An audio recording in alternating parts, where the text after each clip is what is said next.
రంగారెడ్డి జిల్లా తుర్కెంజాన్ రాగండగూడ 2015లో ఏర్పాటు చేసి ప్రభుత్వంచే రిజిస్టర్ చేయబడిన శ్రీ గణేష్ శ్రీనివాస రంగపురం కాలనీ అసోసియేషన్ నాయకులు బుచ్చిరెడ్డి, ముత్యంరెడ్డి, తిరుపతయ్య, జల్లా యాదగిరి కాలనీ పెద్దలు మరియు కాలనీ మహిళలు కలిసి కాలనీలోని కొంతమంది రియల్ ఎస్టేట్ వ్యాపారులు మరియు గత కాలనీ ఎన్నికలలో ఓడిపోయిన కొంతమంది కలిసి కాలనీని విడదీయాలని మరియు కాలనీ ప్రజలను, మహిళలను ఇబ్బందుల పాలు చేస్తున్నారని, ఇట్టి విషయమై స్థానిక ఎమ్మెల్యే మల్లెడి రంగారెడ్డిని మరియు రాష్ట్ర road development corporation chairman Malledi రామరెడ్డిలను తొర్రూరు క్యాంప్ కార్యాలయంలో కలిసి సమస్యను శాంతియుతంగా పరిష్కరించాల్సిందిగా కోరడం జరిగింది. అందుకు సానుకూలంగా స్పందిస్తూ ఎమ్మెల్యే మల్లెడి రంగారెడ్డి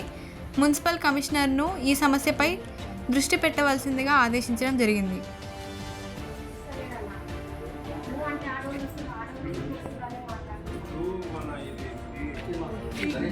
గణేష్